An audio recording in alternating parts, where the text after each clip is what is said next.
Hello, this is Jessica with On a Stack of Books, and today I am going to be doing a read with me, walk with me, but it is going to be a ride with me, walk with me. We are going to ride in the back of a pickup truck and go look at Christmas lights. So as you can see, I'm in a tank top. It's hot here. It's Florida. It is not cold winter weather. It's December and we had a little cold spell, but then now it's hot again and that's just normal. So I was trying to be festive because I can't wear a Christmas sweater because it's too hot. But we are going to be reading, I am going to be reading the first chapter of The Stupidest Angel, and this is by Christopher Moore.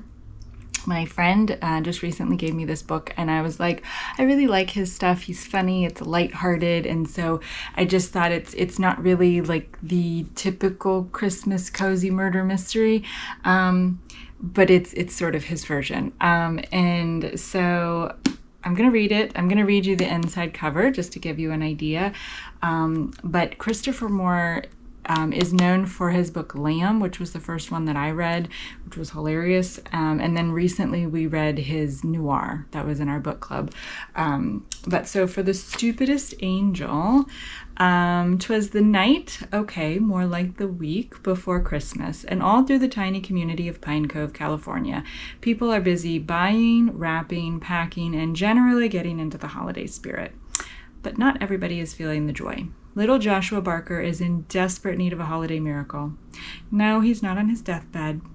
No, his dog hasn't run away from home. But Josh is sure that he saw Santa take a shovel to the head, and now the 7-year-old has only one prayer: please, Santa, come back from the dead. But hold on, there's an angel waiting in the wings. Wings, get it? It's none other than the Archangel Raziel come to earth seeking a small child with a wish that needs granting. Unfortunately, our angel's not sporting the brightest halo in the bunch, and before you can say Kris Kringle, he's botched his sacred mission and sent the residents of Pine Cove headlong into Christmas chaos, culminating in the most hilarious and horrifying holiday party the town has ever seen. Move over, Charles Dickens. It's Christopher Moore time. So I'm going to read the first chapter, and let me know if you've read this, if you're a Christopher Moore fan, and maybe it'll, get us in the Christmas spirit only the way that he can. And so I have been reading my Christmas books. I've been enjoying the books that I've been reading. I've been really enjoying my bibliophile advent calendar, but it seems that reading my books and then getting to the advent calendar every day was like about all I could manage. So I was excited to read this and put it together with the Christmas lights because they're beautiful and it's fun. And so I hope that you enjoy this, and I will come back at the end when I've finished it, let you know what I thought, and we can wrap it up at that point. So hopefully you are finding time to read and enjoying and not stressed right now, and just drinking eggnog and looking at your Christmas tree and wrapping presents, and you're all ready and all that good stuff. Hang in there. Okay. Author's warning. If you're buying this book as a gift for your grandma or a kid, you should be aware that it contains cuss words as well as tasteful depictions of cannibalism and people in their 40s having sex. Don't blame me. I told you. Chapter 1. Christmas crept into Pine Cove like a creeping Christmas thing, dragging garland, ribbon, and sleigh bells, oozing eggnog, reeking of pine, and threatening festive doom like a cold sore under the mistletoe. Pine Cove, her pseudo-Tudor architecture all tarted up in holiday quaintage, twinkle lights in all the trees along Cypress Street, fake snow blown into the corner of every shop's windows, miniature Santas and giant candles hovering, illuminated beneath every streetlight, open to the droves of tourists from Los Angeles, San Francisco, and the Central Valley searching for a truly meaningful moment of Christmas commerce.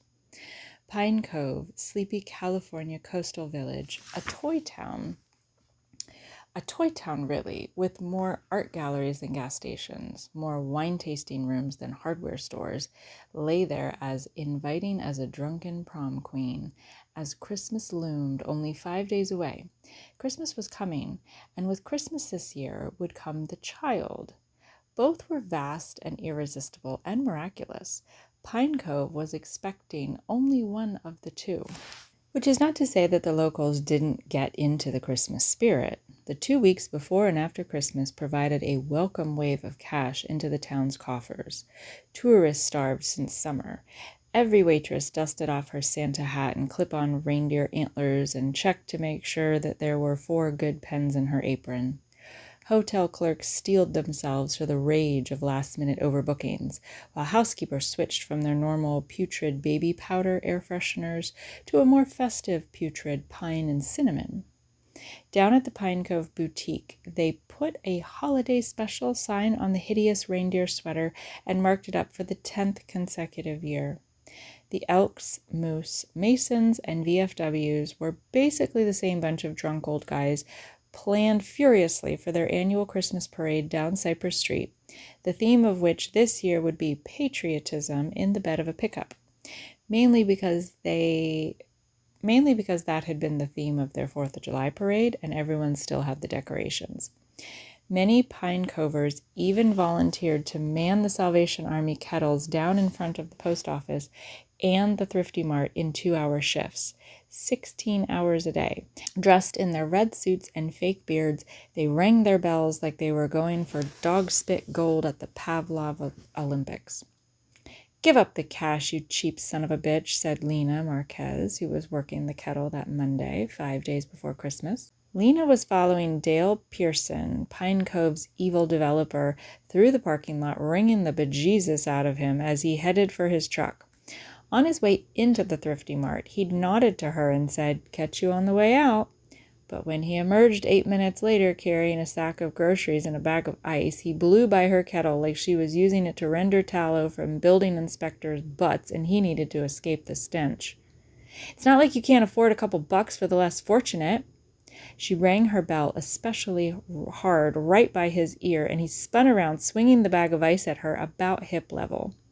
Lena jumped back. She was 38, lean, dark-skinned, with the delicate neck and finely set jawline of a flamenco dancer.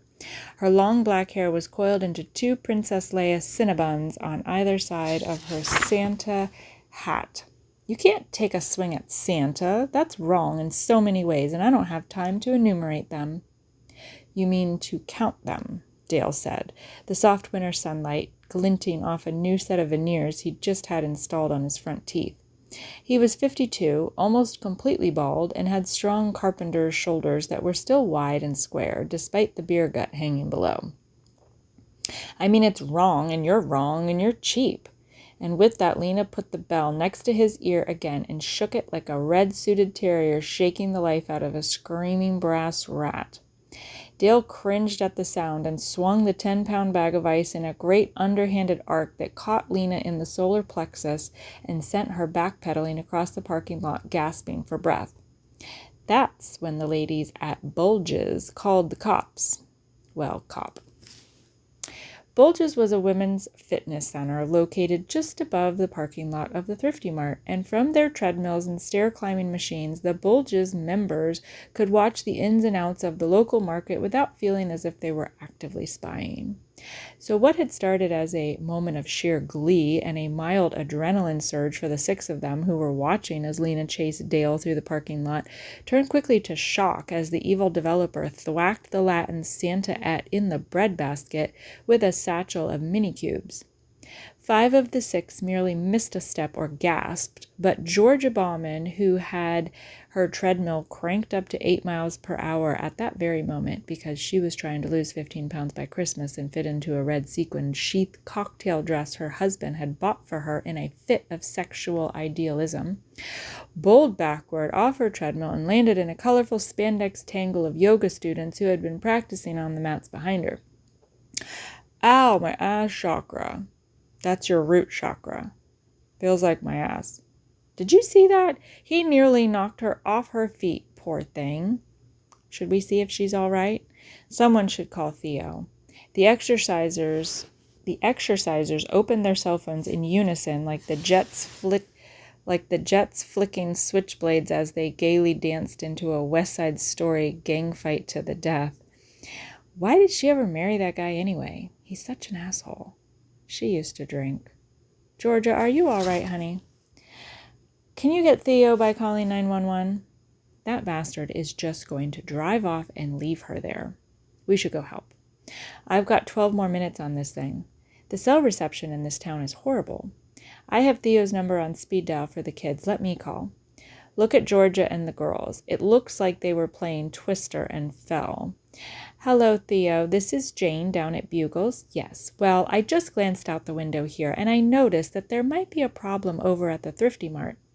Well, I don't want to meddle, but let's just say that a certain contractor just hit one of the Salvation Army Santas with a bag of ice.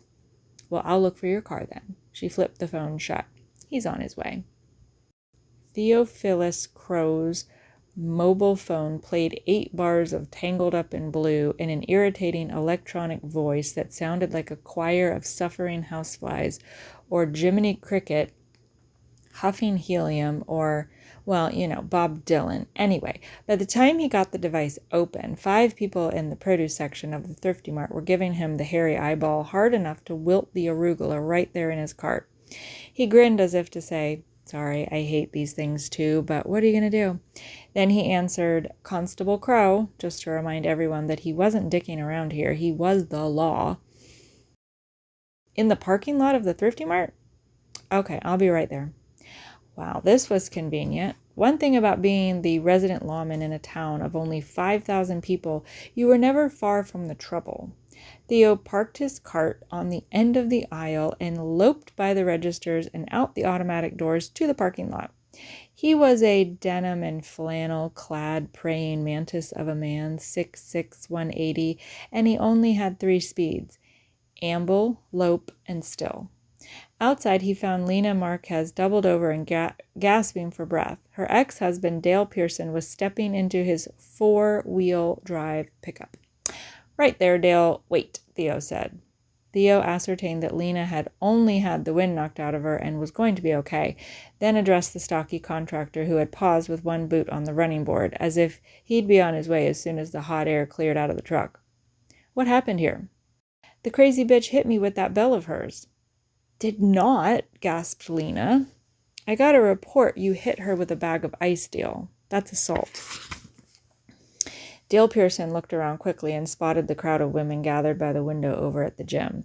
They all looked away, heading for the various machines they had been on when the debacle unfolded.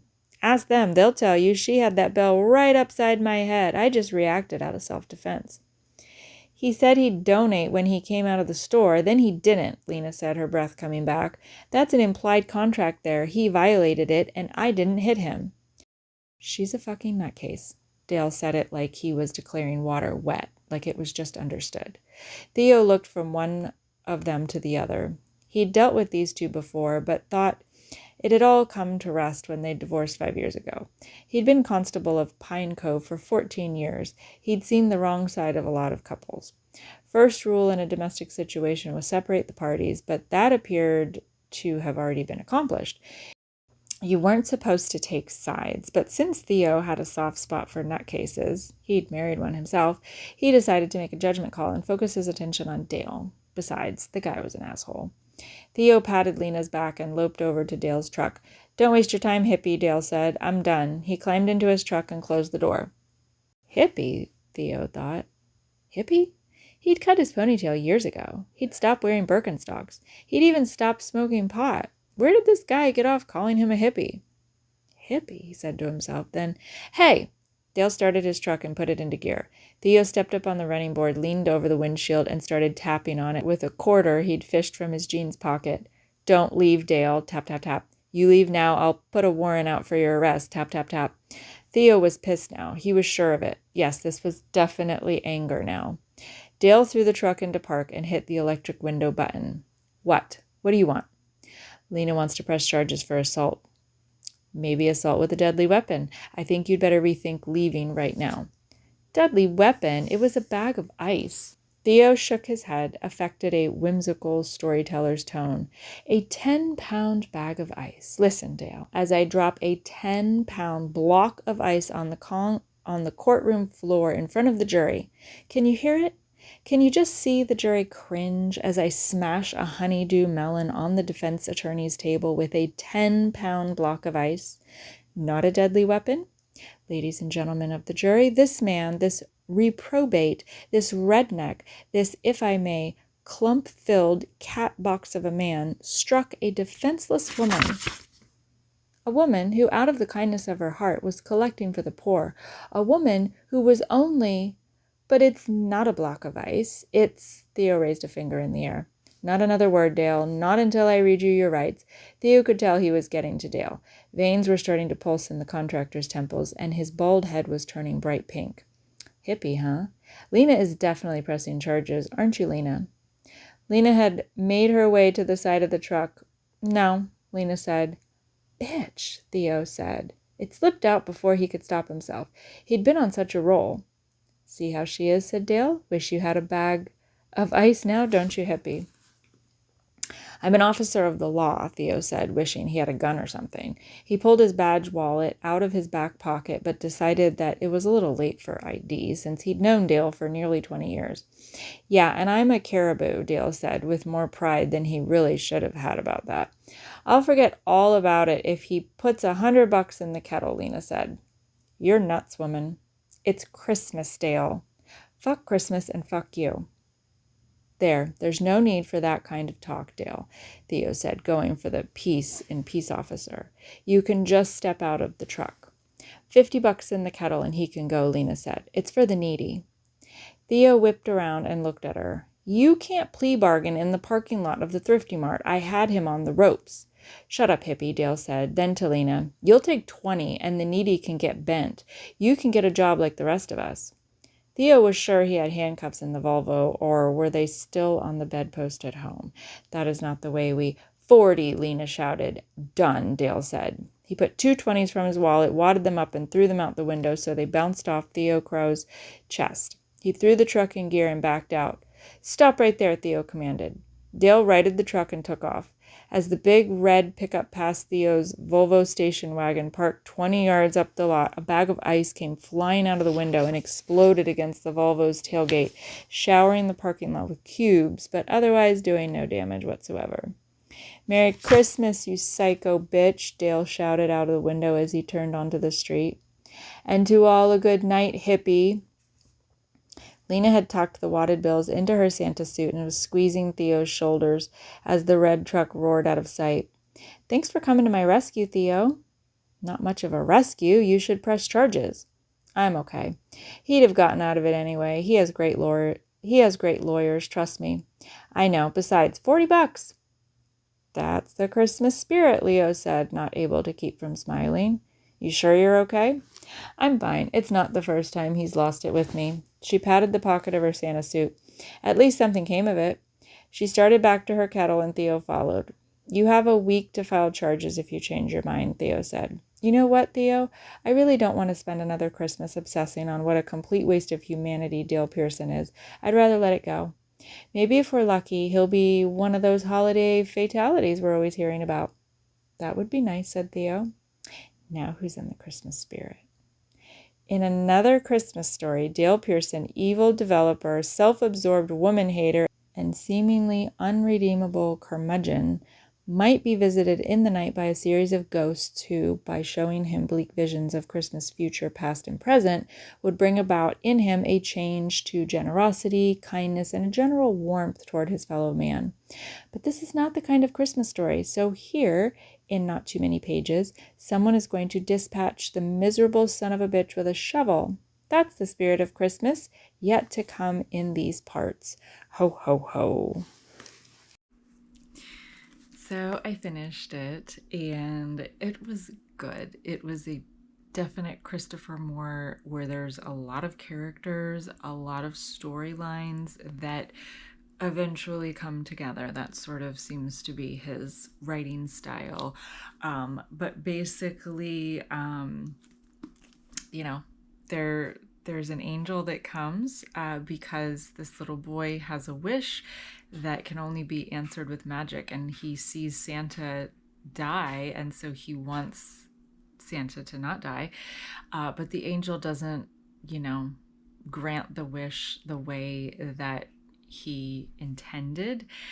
He literally raises everyone. He's not sure where he was buried, so he just sort of raises everything that is in the general vicinity back up from the grave. And so it brought some interesting characters. And so as the chaos unfolds and everything, the angel finally goes back to the boy and is like, I granted your wish. Aren't you happy? He's like, personally, I wouldn't have wished for this, but And the boy's like, that's not what I wanted. And so it was just sort of a comical, be careful what you ask for kind of thing, or how people interpret when you say, like, I just want it to go back to the way it used to be, or I just want them to be alive again, or I want them to be back with us, And, but so really fun, quick read. And all the characters in this are in other books of his. And so as you read several books, like the angel Raziel was in Lamb. And then some of the other ones, it tells you what books that they're in that I haven't read yet, but that the different characters. So it was just, that's all I'll say about it. It doesn't give anything away because that was partly in the front, but very cute and just Christmassy, sort of. So let me know if you've read any of Christopher Moore's books, if you've read this one, if you like his writing style, and I hope everyone got a chance to read, has a very Merry Christmas, and until next time, I will be reading.